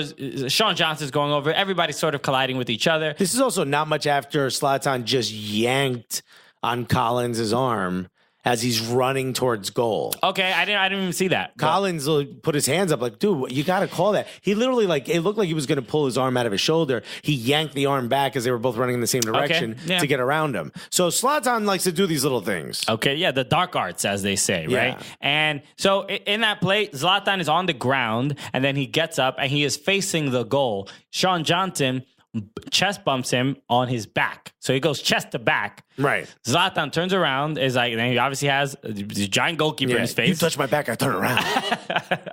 Okay, you've made me feel alive. You have triggered me. Ooh, this is the action I have been requesting. Yes, I like it from behind. Yeah. You did not know this about Zlatan? You did not read the chapter I took out of my book? I don't know why he has this Pepe Le Pew accent. He gets chest bumped, right? Yes. In the back.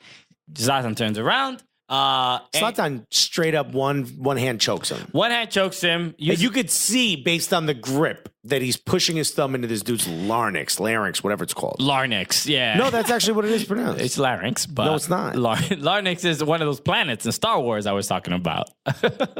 But okay, it is larynx. Yes, it is.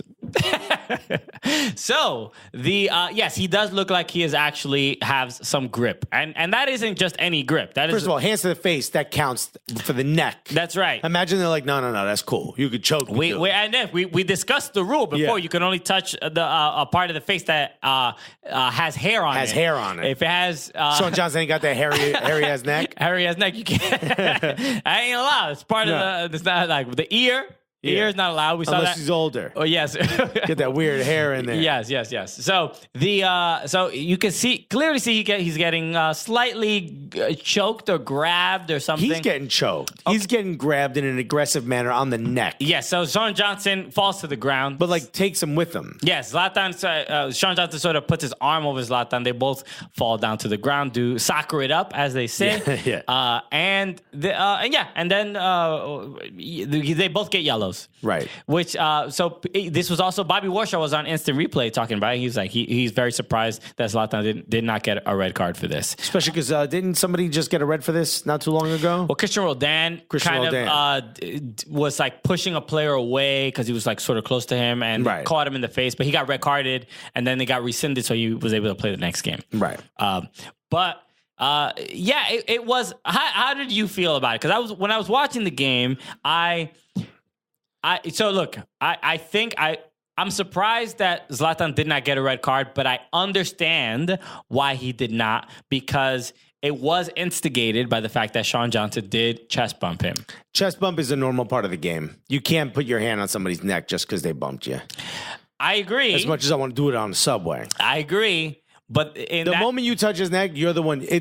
I think that doesn't, unless he punches Zlatan in the face, he doesn't escalate it. He put his arm around him and bring him to the ground because you want to choke somebody when they choke you. You know what I mean? It's natural. He didn't do it. I think it should have been Zlatan with a red card, Sean Johnson with a yellow card. Okay. Yeah, I think that would have made sense to me. Yeah. But given the nature of like what started the fight per se, right. I understand why the ref is like, he's basically like, Sean, you started it. And so I understand why, but there should be a standard, and that's the frustrating part. That Zlatan does seem to get away with a lot of stuff, and a chokehold seems to be something that should be pretty clear that he should be red carded for. Touching a dude's neck like that on the field, you got to caress it. Yeah. You can't let those digits sink into the neck. Tim is saying he's watching the video in the production room, and he's saying, yeah, Johnson did chest bump him from the back, but that's a choke. You can't choke somebody and be like, but he bumped me. That's too much. You escalated it too far. Okay. Be like, that guy cut me off in traffic, so I burned his house down. So clearly we're both at fault here. Yeah, no, that's not how it works. Officer, I think we both get yellow cards here. So I'll go on about my day. You guys are cool, right? Stinks over here like a burnt house. I'm not going to lie to you. Kind of ruining my day, to be honest. Yeah. I mean, I'm sure your day's pretty ruined. It's your house. Officer, do you think this burnt house will ruin my property value next door? Because it's really an eyesore. Yeah. Also, can we give him a citation for the smell? Is that possible? But again, I think in that scenario, I understood why it was just 2 yellows, even though it's probably not the fair. No, it's garbage. Because it's the difference. It wasn't as extreme as, Zlatan getting his foot stepped on last year against Montreal and then slapping the dude across the back of his head. Literally he's a bad kid, you know what I mean? Like in the 80s, I got slapped my kid upside the head. Tuacata. Tuacata. That's right. That's a legendary, just Latino. Yeah, that is. Everybody knows. In fact, if you're listening to this and you're Latino, PTSD. Because it's how Latinos tell stories. Yeah. So they could be saying like, oh, I was driving and then like a car bumped into me, and then I was like, oh, why you hit me? You know what I mean? Yeah. That's how you tell stories. Everybody knows. Everybody knows exactly the how hard you were just hit by the fuacata. Fuacata is huge. That's a very big one. But even though NYCFC wins 2-0, looking good. On the road. On the road. 3 straight road wins. Shutout on a road. Clean sheet on a road. Okay. I never leave clean sheets on a road. You know what I mean? Shit my pants. Yes, that's right. Thank you, Aloft, Dallas. Sorry. Sorry, Aloft. Oh, man. So that's it. No more games to talk about. Let's get to the interviews. Our interviews. Fernando Fiore, Bob Lee. Pair of interviews. So you guys are going to love these. 2 for 1. Bob Lee. And by the way, who made this possible? Thank you so much to Gully Squad. That's Because right. if it wasn't for you, we wouldn't have been able to get out to Dallas. We wouldn't have been able to be a part of the Hall of Fame induction ceremony. We're in the Hall of Fame. We're in the Hall of Fame now. Look up there. Our names are there. Just look you know who was there that day? what's his face? Brad Friedel. Brad Friedel was I there. remember he tried to shame me for not running. Well, it looks like he's got a lot of time to run now. You got a lot of time to get on that treadmill, brother. So make sure if you want to help support the show and get some access to exclusive content, go to soccercooligans.com/Gully Squad. It would mean so much to us. You get to possibly join the super secret Facebook group that may or may not exist. We don't know. We're not telling you. We have no idea. Join and maybe you'll find out. That's it. We've been getting a lot of love. Even the community has become its own organic place. They're all having fun together. They don't even need us anymore. They don't need us. They are Gully Squad. We're just like, hey guys, can we comment every once in a while? No, you're done here. Yeah, we're good. You get Wednesdays.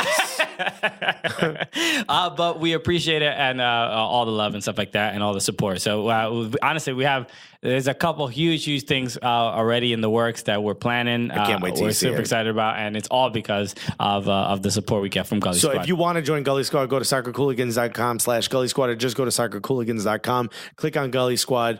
If you joined, they would mean the world to us, and every little bit helps. Thank you so much. All right. So our interviews. So we're going to be playing BABAY first, and then immediately we're going to go into Fernando Fiore. So these both happened at the U.S. Soccer Hall of Fame. There is some background noise because we were put up with us. But it's not. I don't think it's too distracting. It's the interviews are still fun, interesting, and funny. So we're going to have BABAY first, and then Fernando Fiore, and then we'll be right back after these pair of interviews. Hey, thank you so much for listening to the Cooligans. We just have a word from our hat. Our hat that we are currently wearing right now. That's right. We both got it on right now. And this hat reminds me every time I see someone wearing it, I think, oh yeah, I should stay Gully, shouldn't I? Oh yeah, thanks for reminding me, sir or ma'am. Yeah, yeah. Person wearing hat. Yes. Go get the Cooligans cap from Talisman Caps. That's right. Talisman and Cooligans. We did a nice little collab. It's so dope. You got your little fade window on the side, so you can see the fade that you got popping. That's right. Right now, it says Cooligans on the front. It's got our day one. For those of us who are day ones, you remember this logo way back when we were doing FIFA the News, right? We had that logo in the background. Now we got it on a hat. On the back it says Stay Gully. It's dope. It fits heads of all sizes. It fits my head and Christian's head, so it's got a nice range. Okay. Yeah. So so you can pick up the caps online at our On the Volley merch store. So you go to onthevolleyapparel.com/Cooligans and you can pick up our Talisman cap at the On the Volley Apparel store. I know it can be confusing to some people, but that's where that's where you get our merch. That's where you get our merch. So everything that we sell is there. That's right. So go on thevolleyapparel.com/Cooligans. It's all there. You can get the hat and use the promo code Cooligans, and you'll get what, Alexis? Oh my God, you're gonna get 20% off. Off your entire order. No, just our stuff. No, Alexis, no. No. Really? Really? Alexis, wow. Everything that you order. So you can get the Wu-Tang hoodie. You can get a Wu-Tang shirt, tank top, all the dope gear that On the Volley Apparel sells. You can get 20% off your entire order. So make sure you do that because they have a bunch of dope stuff too. Damn, son. What's up, everybody? Welcome to the Cooligans. We're standing here with what I would say is probably the voice you hear, right, when you think of touching stories in sports, especially soccer. Ladies and gentlemen, unless you're driving, put your hands together for the one, the only Bob Lee, everybody. Hi, guys. Yeah. It's an honor to meet you. I'm personally just absolutely a huge fan. We're both huge fans. What does this building mean to you? I know you've been involved in U.S. soccer for a very, very long time. This is astonishing. Just walking around with my mouth open, agape at the quality of the exhibition, the technology here, and then running into so many things that I have a personal connection to. Just over this way, exhibit mentions my late friend Tony DeChico, who I worked the 2011 World Cup with. I just texted a picture of Casey Keller to Casey from down a couple of cases that way. And I go back to the Cosmos. Giorgio's shirt, I think, is over there. Yeah. And I did public address for the Cosmos when he was playing for them back in the 70s at Giant Stadium. So a lot of personal connections, but loving the game as I know all three of us do. What a celebration. It's a great day to be here. It's absolutely incredible. And for someone like you who's been there through the NASL's early years and to see that fall and then to see MLS start up and the World Cup come here and then to see that almost fail to where we are right now, just what is the twists and turns that this game has taken from your eyes Where do you feel it is now, and where do you feel it is going and can go? I think you pretty well summarized it. I mean, it's been all right. Well, then we can cancel the interview. It's been an ongoing soap opera at times. It's been we got the paddles out a few times to keep it alive. Yeah. You know, we lost Ron Newman from the Hall of Fame this year.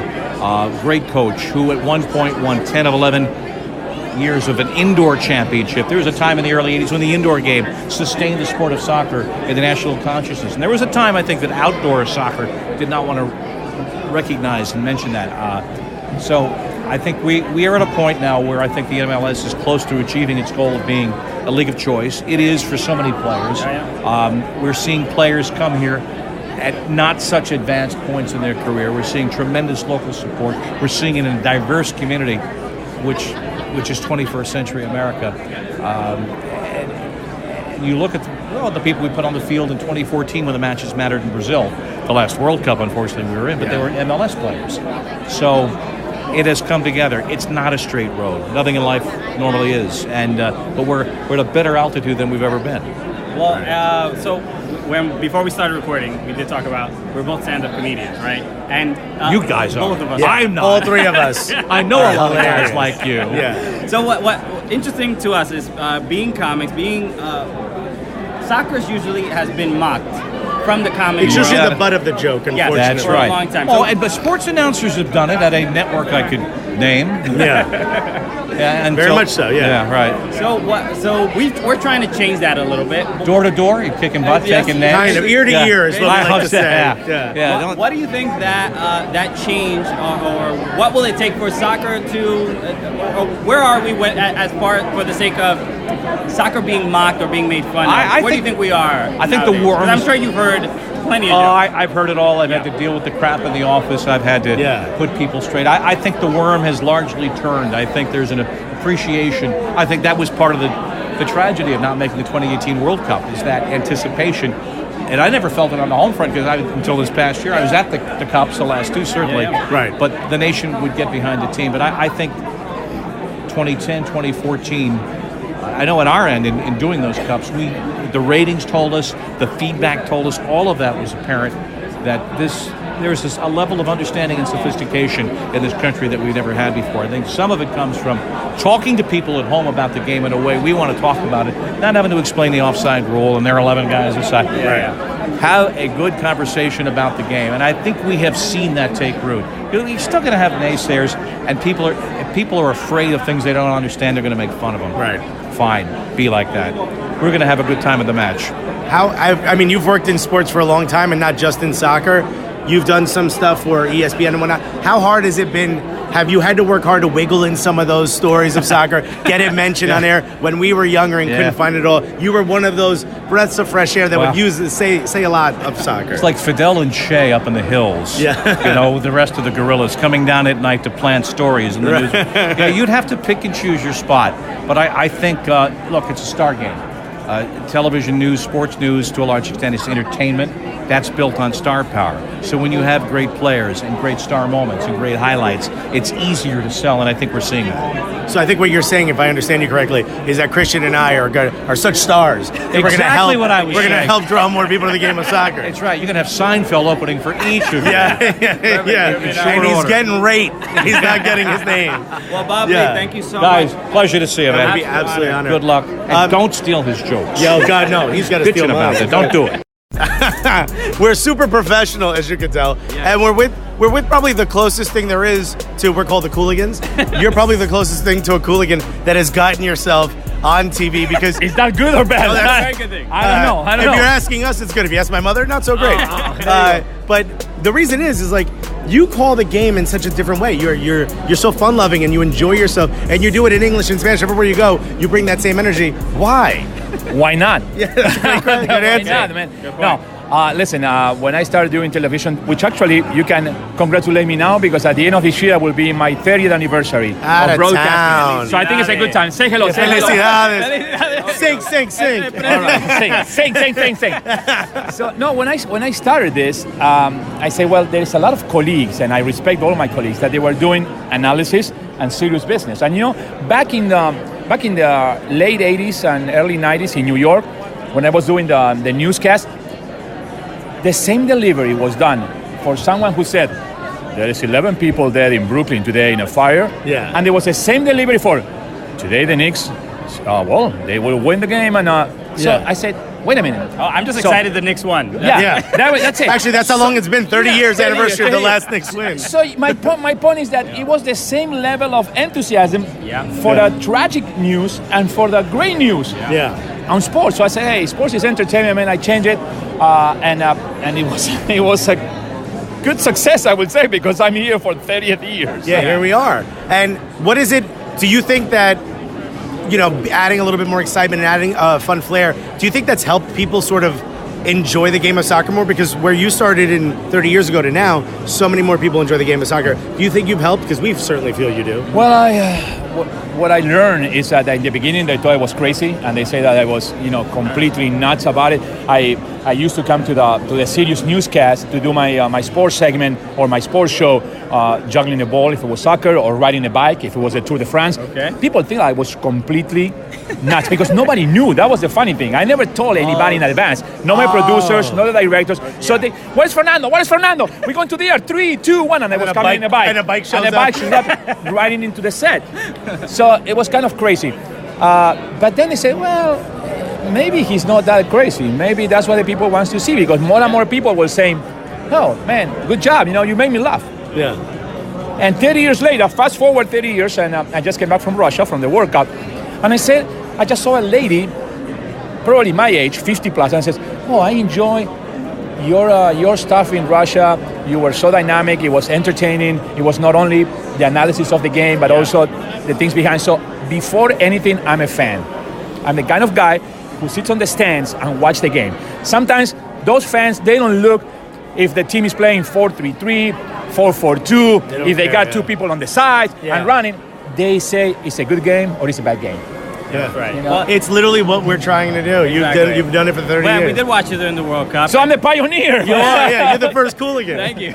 So we did watch you during the World Cup, and you were incredible in Russia. I mean, it's an honor to just be with El Presidente, right? But what is... Yeah. Thank you. Remember, I get paid double. But what is that feeling like going to Russia and being around a bunch of people in news, people in sports that maybe a little newer, haven't been there as long? How do you feel like do you feel a sense of responsibility to kind of coach them through this process? Because especially with the World Cup, there's a lot of people watching. Are you giving them a little bit of mentorship? Well, I never felt that way. What I always wanted to do is to try to bring that people that they don't watch every single game, soccer game, during the 4-year span between one World Cup to the other, but they come to the World Cup to see what's going on, right? Basically, and you don't forget the die-hard fans. You don't forget those that everybody's a coach, right? Yeah, nowadays. So everybody knows more than you. On Twitter, they know so much. They know so much. They know more than you. They don't know how to get out of their mom's basement, but they know everything about the game of soccer. And you don't know anything. Yeah. Well, you're doing it for 30 years. You don't know anything. You don't know what got in there. But at the same time, there's a lot of people that come to see the broadcast that they don't follow soccer. They want to be entertained and they want to be informed in a light way, because nowadays you don't have a lot of time, and everything goes in the phone and the streaming. So for people to actually stay and see a late night show and enjoy it, for me was perfect. So I don't try to mentor anyone. I try to be part of those fans that are enjoying the game. Well said. Were you a fan of soccer before you started calling it? Oh man, I'm a soccer fan since I was born. I was born in Argentina. So you didn't have a choice? No, you do have a choice. You might like polo, but it's for the rich kids. Yeah, exactly. For the rich kids, you have to buy a horse first. Yeah. So I used to live about 15 blocks from the stadium of River Plate, my team, and I grew up in the club. So I love soccer all my life. When I moved to US, it was difficult in the beginning because the original NASL league was closing a few years after I arrived. So then we have no league. Right. So you have no games. And it was no TV. And it was no streaming. And you couldn't find the Argentinian game. No, you have to. No, you know what I do? I used to live in New Jersey. I used to go to New York and try to buy a magazine was coming 4 or 5 days after, and try to read and see the pictures. So that was 30 years, in the making, and now we enjoy to watch so many games, and I love it, and now I can be more selective. See, now you have you can turn on the TV and watch the Chinese league. Exactly. Yeah. Or the league from Burma. So you can watch everything. And I'm telling to tell you the truth, for 15 years in Univision, I watched tons and tons and tons of Mexican games. We were delivering República Deportiva show every Sunday. Yeah. It was live, and so I was watching so many Mexican league games. Nowadays, I watch a little bit of everything, because there's not enough time. Yeah, and you came right as the NASL shut down. How do you think about how far MLS has come? Well, I mean, it's been incredible, right? I mean, from NASL shutting down to only indoor soccer, to MLS starting, almost failing, and then, seems like we're on the way up. How does it feel now seeing this? Well, it's fantastic. I've been supporting, I was supporting the soccer in the United States from day one. It was devastating with the NASL closing because I was a young kid. I was 19 when I arrived in New York, and 4 years later, not only my team, which was the Cosmos, but the whole league folded. So at that time, I was 24. I didn't think that was possible. I mean, I never heard in my life that a league. Yeah. I never heard of a team disappearing. Yeah. And then the whole league. You were like the league's closing. You're like, for the off season. Yeah, we did this all the time. Yeah, why was You're that? Like, I mean, why are we all sad? They're gonna fix it. They're gonna fix it. They're gonna like, fix it. why is everyone sad? They come back in a few weeks. It took from 84 to 1996 to get a league again. And like you said, then in the beginning it was rough. Now, a franchise costs $150 million. The expansion is, every year 1 or 2 teams. I'm glad that now it will be a team in Miami, in what I'm calling my home city now. So now you're closer to my people, los cubanos. Here we go. Chico, vamos. Mira, Vaya. All right, that was almost too good. Vaya, los COOOOLIGANS, okay? Pero Los que hooligans. haces? Now I want to hear Dominican accent. Yeah. You might hurt your tongue. No. Ay, papito. Tigre dominicano. Este es de Cibao. Es dominicano. Y mira, es de Cibao. Es de Cibao, claro. Malecón. Comiendo, tomando una presidente. Morí soñando, dame uno. Sí, tomando la presidente y un poquito de... ¿Cómo es mofongo, no? ¿Cómo es? Mofón, que sepa. Ahí está. Ahora, mira. Dios. Ahí está. You get everything. You get impression. Yeah, you get it all from Fernando. Oh, boludo. Boludo, ¿qué haces? No me rompa las penas. Well, Presidente. Muchas gracias. Fernando, for an absolute honor. Thank you so Absolute much. honor. Thank you very much. Thank you. Wow, what great interviews. Look at that. How fun is that? Fernando Fiore doing a Cuban and a Dominican accent. He's better at it than us. Is my life right now. Wow. He is an absolute legend, dope dude. Bob Lee as well, another legend. He's soccer legends, both of them. Could you imagine when we started this podcast, one day Bob Lee would be like, of course I'd love to talk to you. I thought he would be like, of course, get these men away from me. Yeah, of course. I asked for an Aperol Spritz. Please get that phone out of my face. Very surprised Bob Lee didn't throw his drink in our face. Yeah. That was a bigger shock. It was amazing, man. Super cool. Thank you again for the fact that we were in, FC Dallas was a huge part of getting us into the U.S. Soccer Hall of Fame. When we were at the door, we're like, we know a guy. We know Dan Hunt. Let me in. My good friend Fernando Charles Dallas invited me. So FC for short. So it was a great experience, and I'm glad you guys got to hear those interviews and stuff like that. So we appreciate everyone who helped us get there. Again, Gully Squad, make sure you join soccercooligans.com/Gully Squad. Help us do more trips like that. And shout out to FC Dallas. Shout out to everyone listening to the show. That's always showing love. We appreciate it. FC Dallas was also the trip that inspired the Popoti. That's right. Yeah, which you can get on the Volley apparel as well. So, I mean, just go, lace yourself out on the Volley apparel. And shouts to FC Dallas for bringing us down there. Thank you for Gully Squad for making sure we get down there. You know what I mean? Because that Greyhound bus takes a hot minute. Okay. And just thank you for everyone that was a part of that. I mean, thanks again for doing the interviews with us. Fernando Fiore, Bob Lee, amazing. 2 amazing gentlemen and pillars of the soccer community here in the U.S. Yeah. We still can't believe it happened. It was super crazy. Super cool. And yes, this Saturday, 8 p.m. Don't forget. That's right. HQ. 8 p.m. Eastern Standard Time. Please, please, please download that app.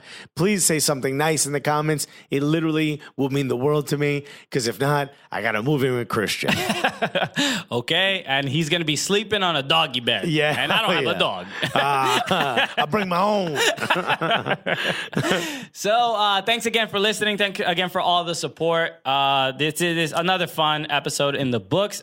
Exciting. This Friday, we're going to be having another episode. That's right. You're getting double the episodes. So again, shout out to Gully Squad for that, making those second episops happen. But we're going to be joined by Atlanta United Fan TV and unrelegated ATL. So they're going to be in town from Atlanta. They're here for the Red Bull game. They're going to swing by, come through, bless the Cooooligans with their presence. So also, we got a little bit of space left in the studio. If a couple Gully Squad members want to come through. It's midday. If you can make it to Madison Square Garden, we want you. You got to let us know that. You got to shoot us an email. Email soccercooligans@gmail.com. Yep. Let us know you want to be here for that. Again, midday, Midtown Friday. Come through. MSG. Come to MSG. It'll be dope. It might be a Zion party. Who knows? He might be in the audience. He might be here. Yo, let's just add his name to security just in case. Yeah, you know. Never know. A formality. At the very least. Clearly. This is your house now. But we are going to have an audience here, so if you guys are interested in coming through, that'd be super dope. So that is it. That is the end of the show. Thank you again for listening. My name is Christian Polanco. My name is Alexis Guerrero. And together, what are we? The Cooooligans!